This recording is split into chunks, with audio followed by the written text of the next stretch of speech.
Hi, have you been sending hundreds of job applications and you get no response from the recruiters? Absolutely none, not even a regret. The first place you need to check is your CV. Most likely, your CV is not getting you past the applicant tracking system.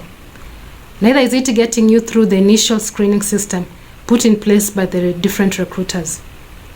In this video, I will help you rectify this and have your CV make it to the list of persons who have been shortlisted for an interview. My name is Martha, and I help people overcome hurdles in their careers and position themselves for career success. I hope that after this video, you will have your CV doing the heavy lifting for you. Our topic today is CV writing. Basically, I'll be helping you to prepare a winning CV, one that will get you through. Okay, so let's get right into it. Now, the first thing that you need to do is to have a professional structure. I will be helping you understand what this means. There is no right way of doing it. We all have different backgrounds, and thus it will be different for each applicant. So in this video, we are going to go through the elements that must be included and the ones that are optional. This is part 1 of our video series on CV writing. In this part, we shall look at 4 key areas to focus on when writing your CV for both an applicant tracking system and a hiring manager. Our special focus on this one is writing an applicant tracking system friendly resume. So there are always 2 ways in which your resume or CV is going to be reviewed by an organization. That is by a hiring manager, and there's also the possibility of it being taken through an applicant tracking system. Now, the applicant tracking system is a software used by organizations to quickly assess an applicant's suitability for a role even before a hiring manager looks at the resume. This happens a lot when an organization receives so many applications, so that one or 2 or 3 or several hiring managers cannot effectively go through the applications. So the applicant tracking system will usually scan for keywords that describe technical skills, certification, work experience, and therefore for organizations receiving large volumes of applications, this is usually their first way of screening for qualified candidates. Then now the fewer applications remaining are then reviewed by an individual or several individuals who are hiring managers. Now, the first thing that you need to take care of is the formatting. In this case, readability is key. It needs to be readable for an applicant tracking system, but it also needs to be appealing to someone who will be looking through it. So whether you are optimizing it for an applicant tracking system or for an individual, readability should be a key concern of viewers. Simplicity basically rules. You need to be simple. You want to avoid tables. You want to avoid unique fonts and graphic elements, particularly for an applicant tracking system. Instead, you want to use simple bullets. You want to use short paragraphs. You want to use basic fonts such as Times New Roman, Calibri, Georgia, Arial, and several others that are basic. And this applies to any time you are writing your CV or your resume. Then the other important thing you need to do to help you make your CV simple is to simply identify keywords from the job description. If, for example, the role uses client service, then client services needs to appear on your CV. That way you avoid using a lot of words that are not relevant to the role that you're applying for. Another key thing before I leave the formatting is that you need to customize your CV for the role that you're applying for. So you simply don't use one CV for all your applications. While you might have a base format that is going to be utilized for your specific professional area, you will always have to change some parts of the CV to fit what you're applying for. And in the next video, I will be showing you how to do that as we work through formatting or the formats that you can utilize for your CV. And if you're going to have someone look at your CV, you need to avoid typos, misspelled words, and you need to consistently use bold, for example. Margins need to be uniform. Then you need to have titles that are equivalent or as close as possible to the role that you are applying for. And then how you bold the titles, how you underline them if you are using underline, basically how you have structured the CV needs to be consistent from page 1 to page 3 if you're having a 3-page CV or a 2-page CV or a 1-page CV. Basically, for someone who has worked for more than 2 years, I do not expect that you'll have only 1 page of a CV. But for those ones who are starting out, you might want to have 1 or 2 pages. We'll be talking a little bit more about that in the next video. But for now, it is important for you to know that 2 or 3 pages is good enough for you to be able to articulate everything you need to in your CV. I have already indicated that each role you're applying for is different, and that means that you need to optimize how you use keywords in order for you to use minimum words but be able to have something that is important for that role that you have applied for. The other thing that is important for you to consider is a professional looking structure. A professional looking resume matters, especially when a hiring manager will be going through it. None of us wants to look and focus in detail on something that doesn't look appealing. So it needs to look appealing, and I don't mean beautiful. It simply needs to appear easy to read. It needs to appear easy to scan through, and it needs to look professional for the role that you are applying for. And that means that someone who is applying for an advertising role or a creative role, and someone who is applying for a software, maybe a software development role, and someone who is applying for a CEO role might have their CVs look different depending on that area of interest. You need to pick a professional look that is aligned to your line of work, in other words. There's actually no one right structure, and that is why you see several templates appearing online and several recommendations. But I would advise that you look out for a structure that is right for your area of work. And then again, you want to look at a structure that is optimized for an applicant tracking system, because you do not know which organizations use an applicant tracking system to first screen their CV before they are looked at by a hiring manager. So for each and every application that you're going to make, treat it as if it's going to go through an applicant tracking system first before it goes to a hiring manager. That way, you will be able to, you will have it right, whether it went through an applicant tracking system or whether it first went to a hiring manager. So what is important here is that you need to understand the key elements that must be included in a CV. So there are those, for example, you must have your contact details on your resume, and your contact details needs to have your phone number. It needs to have your physical address, because you might be applying for a global role and you're in a different country. So it's important for the recruiting manager to know that you are in a different country from the one that you are applying for, because issues such as work permits come into play when you do this. Then you also want to include a URL to your LinkedIn profile. If you do not have a LinkedIn profile, then you want to look at my future videos that will be talking about the LinkedIn profile. And you need to optimize this as well for your job application. Then you also need to have your email address.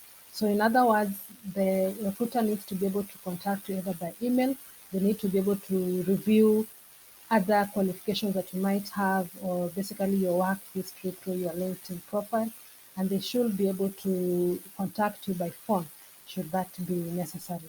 You also need to have a summary or a professional summary, and that area can be different for freshers or those ones who are just starting out. That area might have maybe just profile or career profile. It's actually worded differently. Professional summary for those ones who have worked for a while, and career profile for someone who's just starting out. You also want to include your education, and you also want to include your work experience.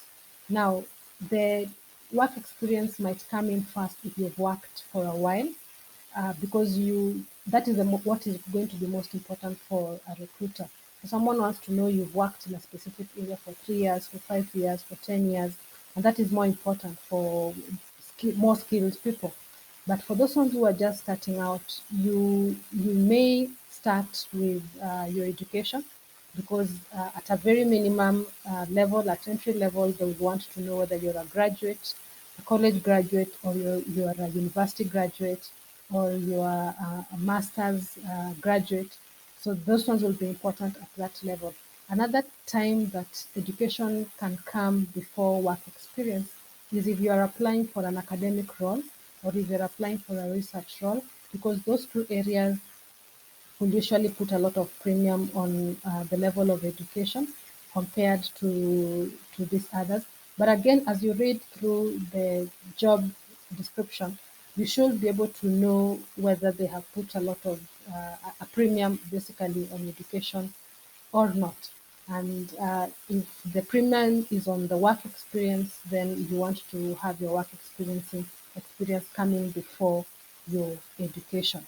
Another thing that you need to add, or you need to consider adding, this is optional, it must not be added in every single CV, is core competencies or technical skills, others will call it, and others will basically just call it achievement. Now, if you have been working for a while and you're in a highly technical role, I would recommend that you include the core competencies, because this allows you to put both technical skills and soft skills as well. Soft skills tend to be forgotten whenever people are adding in their core competencies. So if you're starting out, you are a fresh graduate, fresh college graduate, you may substitute this with achievements. And these achievements will highlight your soft skills. They will rarely highlight your technical skills. It will most likely be achievements such as maybe leadership, or your co-curricular activities brought out elements such as teamwork. They brought out elements such as being proactive and such, that are important to a recruiter for an entry level position. And then the other things that will be optional, again, depending on where you are applying for and the requirements by the recruiter. Others will want you to include your referee details within your CV. Others will ask you to indicate that separately, so that in that case you then, and those ones who are silent, you can either include them, particularly if you have already talked to the referees. This can be a tricky area, and it's always important to get the permission, or to have spoken to someone that you intend to have as a referee in your job, because we have had cases. I have actually experienced such cases where you reach out to a referee, to someone, and the person doesn't really remember the person they are supposedly referring. So it's important for you to have talked to the person beforehand. And this is usually a problem for those ones who are starting out. They tend to assume that because they have had one or two interactions with someone, they would include them as a referee. It is important that you talk to the person.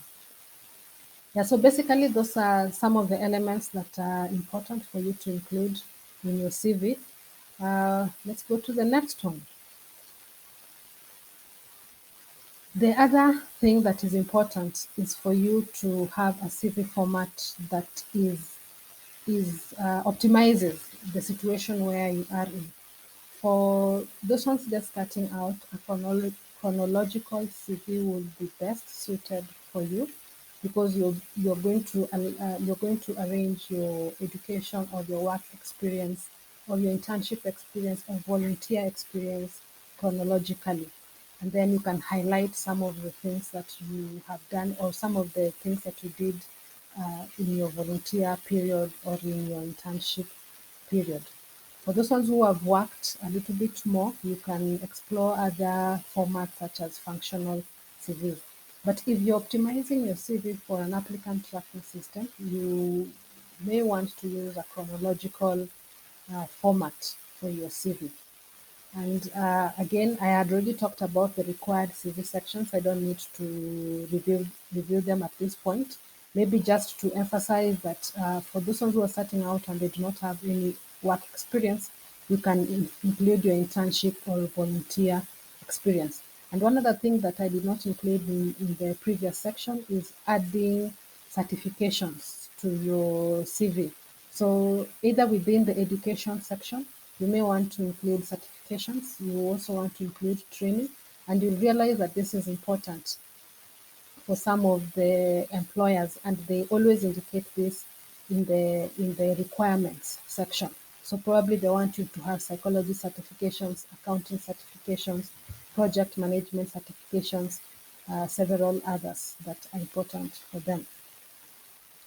And then when you are writing the various sections in your CV, it is important to quantify your achievements or quantify the years of experience. Do not simply say you have a lot of experience in a certain area. You need to be able to quantify it. Is it 5 years? Is it 2 years? Is it 1 year?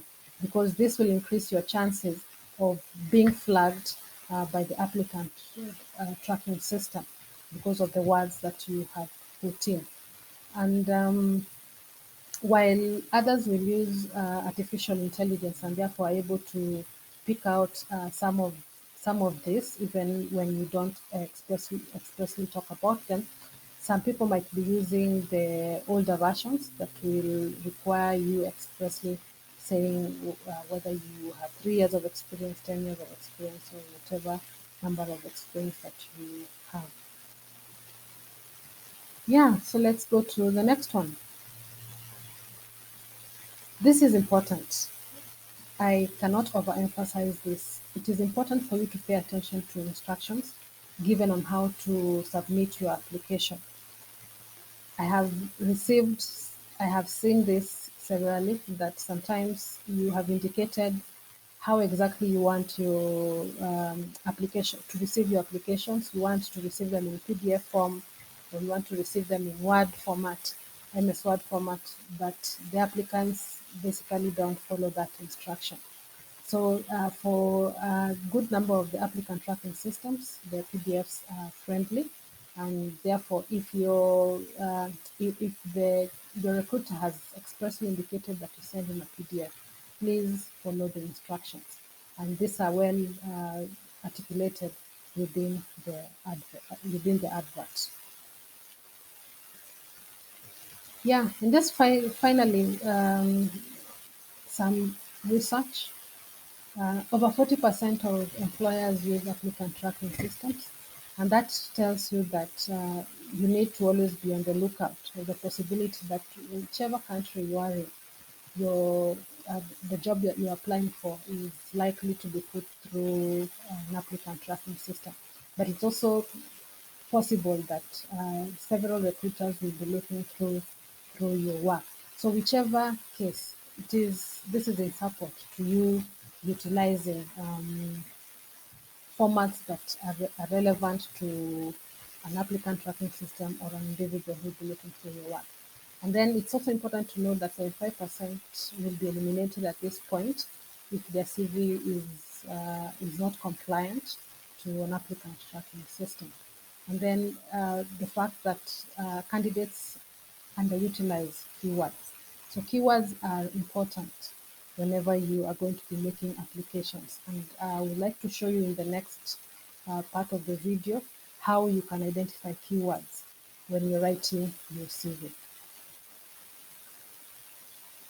So this is an example of job responsibilities and minimum requirements. And you will see that this job requires someone to establish a project baseline and participate in securing project resources, plan and monitor all project activities, handle customer inquiries, relationship with government partners, And I've underlined and put in black the keywords that are coming out from this role. You'll see the project, for example, appears severally. It appears in the first bullet, the second bullet, it comes under minimum requirements, and it's basically the highlight of the minimum requirements. And the other thing that stands out is customer. You can see relationship with government partners. This is basically customer experience. Coordinate all customer meetings. Again, the word customer comes in, and again, it comes in as far as customer market insight. And another thing to note, if the job that you're applying for uses the word customer rather than client, then you may want to change your wording to fit, or the language that you're using to fit that which the advert uses or that particular organization uses. So this is how you will be able to identify keywords, and these keywords now will be able to, is what you will use to fit within your, this is what you're going to fit within your CV. And what areas will you fit this in? You will fit this in under the professional summary. You can fit this in under the core competencies. You can fit this in under achievement for those ones who are just starting out. You can also fit this in under career highlights. So this should come in naturally. So you're not just simply putting in the word project and leaving it standing alone. It needs to fit in naturally within what you have done. You may not have directly worked as a project manager, for example, but you've handled projects in your various roles. So again, this is, you just need to be creative in the way you utilize the same. All right, thank you very much for listening. If you have any questions on what we have just discussed, you can post them in the comments. You can reach me via the socials indicated in the description box. If this brought you value, please like, share, and subscribe to motivate me to produce more of such content. If you are just starting out in this job search, you just recently graduated, you can look up this video, which will give you further information or will help you along in your job search. I'll also be putting up a template, a CV writing template 2022, that will also be helpful for your applications. Look out for the same in the future videos, or you can find that information in my socials. Bye-bye.